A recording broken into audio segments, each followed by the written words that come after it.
Un hombre, miles de soldados, elefantes y un plan que parecía imposible, cruzar los Alpes para llevar la guerra directamente al corazón de Roma.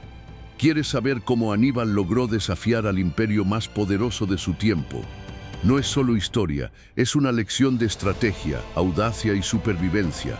Quédate aquí, porque lo que vas a escuchar hará que veas a Roma y a la guerra con otros ojos, preparado para descubrir al enemigo que casi venció a Roma. Desde Cartadashast, hoy Cartagena, en la costa española, partió un ejército que no pretendía defender sus tierras, sino cruzar montañas, ríos y nieve para hacer una sola cosa: aplastar Roma. Aníbal no necesitaba discursos, no hablaba de justicia, ni de honor, ni de gloria. Lo suyo era simple. Roma había humillado a Cartago, y eso no se olvida, se devuelve.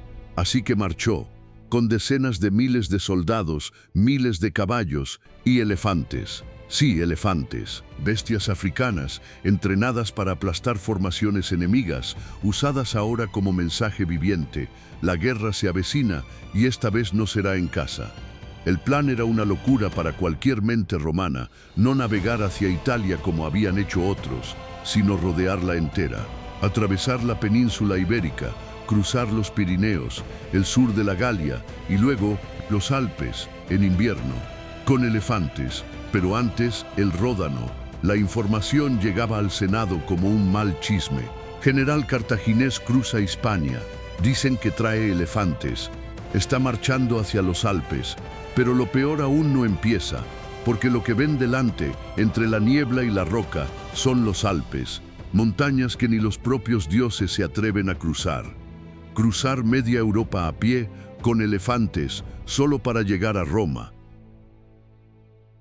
Si eso no merece un like, ya no sé qué lo haría.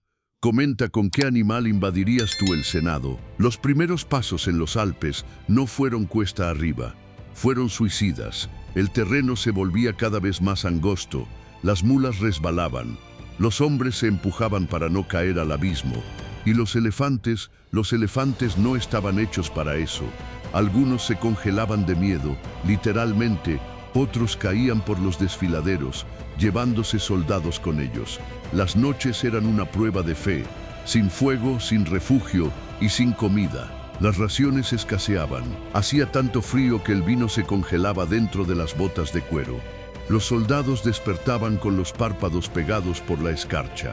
Los vivos cargaban a los muertos hasta que también caían. Y por si el clima no bastaba, las tribus alpinas hacían su parte. Atacaban en los puntos más estrechos, arrojando piedras desde lo alto, emboscando las retaguardias, saqueando las provisiones. Aníbal, obligado a dividir a su ejército para defenderse, perdía tiempo y hombres. Al quinto día, los elefantes eran más estorbo que amenaza. Algunos se rompían las patas, otros se desplomaban sin vida. Solo los más resistentes siguieron avanzando. Pero Aníbal no se detenía, tenía fiebre. El ojo derecho inflamado por una infección que pronto lo dejaría ciego de ese lado. Seguía a caballo, sin descanso, sin abrigo, sin pausa, como si el odio lo empujara. Al octavo día, el terreno se volvió hielo puro, ni tierra ni roca, solo una capa resbalosa sobre la que los hombres se arrastraban como bestias. Los animales se hundían, las ruedas se rompían, muchos pensaron que era el final, y sin embargo siguieron. Al fin, tras casi 2 semanas de sufrimiento inhumano, la columna alcanzó el último paso. Una cima desde la que se divisaba la llanura del Po, Italia, el suelo romano. Lo habían logrado, no todos, claro. De los casi 100.000 hombres que partieron desde Hispania, quedaban poco más de 40.000. Las bajas eran monstruosas, la mayoría de los elefantes, muertos, los caballos exhaustos, pero estaban ahí, vivos, en territorio enemigo. Roma no lo sabía aún, pero el infierno había llegado, no por mar, no por el sur, sino por donde nadie se atrevía. Y lo peor, venía liderado por alguien que no entendía el significado de rendirse. Apenas descendieron de los Alpes, Aníbal no dio tregua. Necesitaba una victoria rápida, un golpe que rompiera el orgullo romano antes de que pudieran reagruparse. El invierno era crudo, pero eso no lo detuvo. Tampoco al río Trebia, helado, traicionero, perfecto para una emboscada. Los romanos, liderados por el cónsul Sempronio, lo subestimaron. Querían una victoria simbólica antes de que acabara el año. Marcharon al amanecer, cruzaron el río con el agua hasta el pecho y lo pagaron caro. Al otro lado, los esperaba la infantería cartaginesa bien posicionada, seca y lista. Pero ese no fue el verdadero golpe. Lo brutal vino desde los flancos. La caballería númida, ligera, feroz, atacando como perros salvajes, y desde la retaguardia, una unidad escondida entre los matorrales cerró el cerco. Fue una carnicería. Miles de romanos murieron sin siquiera entender qué pasó. Era solo el comienzo. Aníbal no perdió tiempo. Continuó su avance por el norte de Italia. Allí, entre las colinas y los lagos del centro, encontró el lugar perfecto para su siguiente golpe. Trasimeno, una mañana cubierta de niebla, el cónsul Flaminio avanzó con sus tropas bordeando el lago. No sabían que Aníbal los esperaba desde las alturas. Nadie vio venir el ataque, ni una señal, solo el estruendo súbito de trompetas y el rugido de soldados bajando por las laderas. Los romanos no alcanzaron a formar líneas. La confusión fue total. Los primeros cayeron al agua. Los últimos fueron alcanzados antes de girar la vista. Los gritos rebotaban entre la niebla y el lago. Flaminio murió con su espada aún envainada. Fue una emboscada perfecta, una lección de manual. Roma comenzaba a entender con quién se había metido.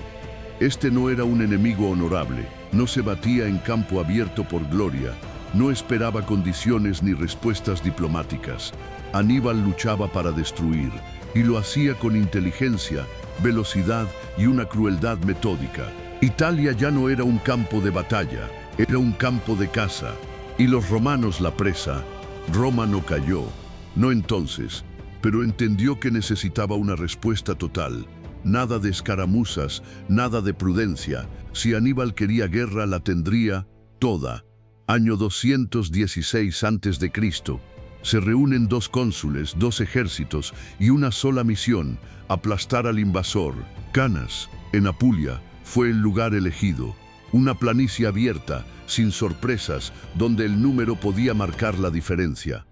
Roma movilizó más de 80.000 hombres, la mayor fuerza jamás reunida hasta entonces. Aníbal, con menos de la mitad, los esperaba tranquilo.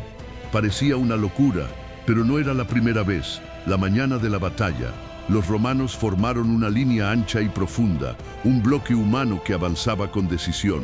Querían arrollar, aplastar con su peso. Aníbal colocó su infantería ligera al centro, curvada hacia atrás. En los flancos, su infantería pesada, y más atrás, su caballería númida y celta, lista para moverse. El choque fue inmediato.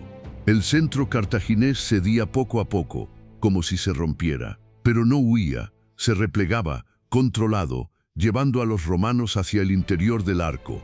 Cuando estuvieron lo suficientemente metidos, cuando su formación empezó a deshacerse por su propio avance, llegó el giro.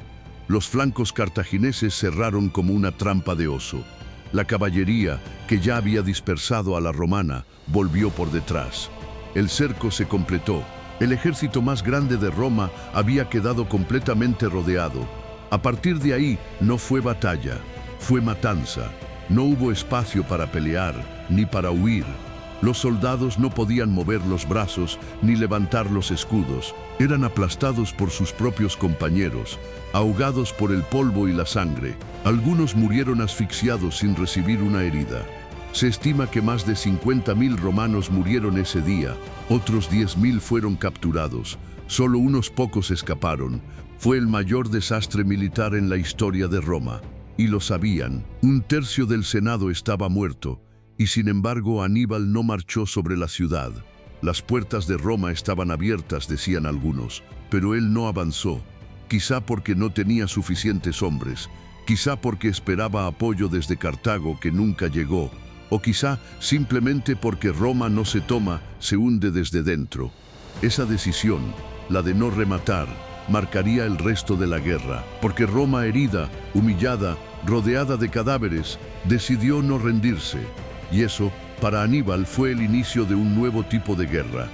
Roma designó un nuevo dictador, Quinto Fabio Máximo, apodado pronto el Contemporizador. Su estrategia no era luchar, era resistir.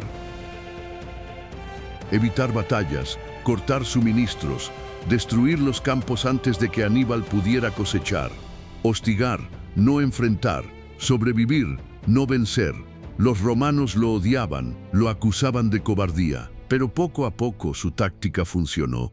Aníbal podía ganar todas las batallas que quisiera. Si no tenía hombres nuevos, ni comida, ni aliados seguros, estaba condenado a desgastarse.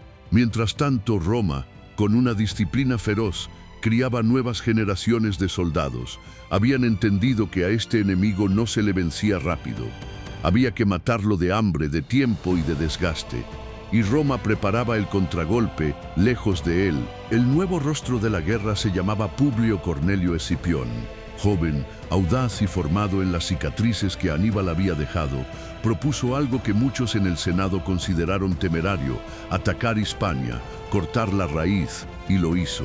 Escipión tomó Cartadash con una maniobra brillante. Rompió la retaguardia cartaginesa y se ganó el respeto del ejército, que empezó a llamarlo el africano, antes de tiempo. No se detuvo ahí. Tras barrer Hispania, propuso llevar la guerra al corazón mismo de Cartago. No para conquistar, sino para obligar a Aníbal a volver. Y funcionó. Cartago, aterrada, llamó a su mejor general. Después de más de 15 años en suelo italiano, Aníbal abandonó la península. Volvió a África, pero ya no como el cazador. Esta vez, el campo no era suyo, el enemigo no era ingenuo, y el tiempo jugaba en su contra. Lo esperaba Escipión, y lo esperaba preparado, año 202 a.C. En las llanuras de Sama, al suroeste de Cartago, los dos mayores estrategas de la época se enfrentaron cara a cara. Aníbal llegaba con lo que le quedaba: elefantes, mercenarios, veteranos curtidos. Escipión, con tropas disciplinadas, moral en alto y una idea clara de lo que enfrentaba. Había estudiado a Aníbal, lo había imitado y ahora pensaba superarlo. Aníbal abrió la batalla como siempre, con los elefantes al frente, pero esta vez no funcionaron. Escipión los esperaba con corredores entre las filas y toques de trompeta que desorientaban a las bestias. Algunos fueron redirigidos, otros regresaron y arrollaron a sus propios hombres. La infantería cartaginesa resistió el primer embate, pero no pudo mantener el ritmo. Escipión mandó a flanquear y envolvió a los restos del ejército enemigo. Exactamente lo que Aníbal había hecho en Canas, ahora se le devolvía. Cuando cayó el último estandarte cartaginés, Aníbal aceptó la derrota con dignidad. No huyó, no negó. Reconoció que Roma finalmente había aprendido a vencerlo. Cartago se rindió. La guerra terminó. Roma dominaba el Mediterráneo. Pero algo más profundo había cambiado ese día. Aníbal perdió la guerra, pero Roma perdió la ilusión de invulnerabilidad. Tras la derrota en Sama, Aníbal no desapareció en el olvido. Fue llamado a Cartago para ayudar a reconstruir una ciudad humillada, una potencia vencida. Pero su vida nunca volvió a ser tranquila. Roma, orgullosa y temerosa a partes iguales, le persiguió implacablemente. Aníbal se convirtió en un fugitivo, un símbolo incómodo para los romanos y un mito vivo para sus seguidores. Sus últimos años fueron una huida constante, de palacio en palacio, de refugio en refugio, siempre vigilado, siempre amenazado. Finalmente prefirió quitarse la vida antes que caer en manos de Roma. Su muerte no fue el fin de su leyenda. Al contrario, fue solo el principio. Aníbal pasó a la historia como el enemigo que cruzó los Alpes con elefantes, sí, pero también como el símbolo de la obstinación, la estrategia y la audacia. Roma venció, pero la sombra de Aníbal sigue siendo un recordatorio de que incluso el imperio más poderoso puede temer al hombre que nunca dejó de luchar. Y ahora cuéntame, ¿tú qué harías si tuvieras que cruzar los Alpes con elefantes? Si te gustó este viaje, dale like, comparte y comenta abajo. En Legado Romano, la historia siempre tiene una segunda vuelta. Gracias por acompañarnos en este relato. Hasta la próxima.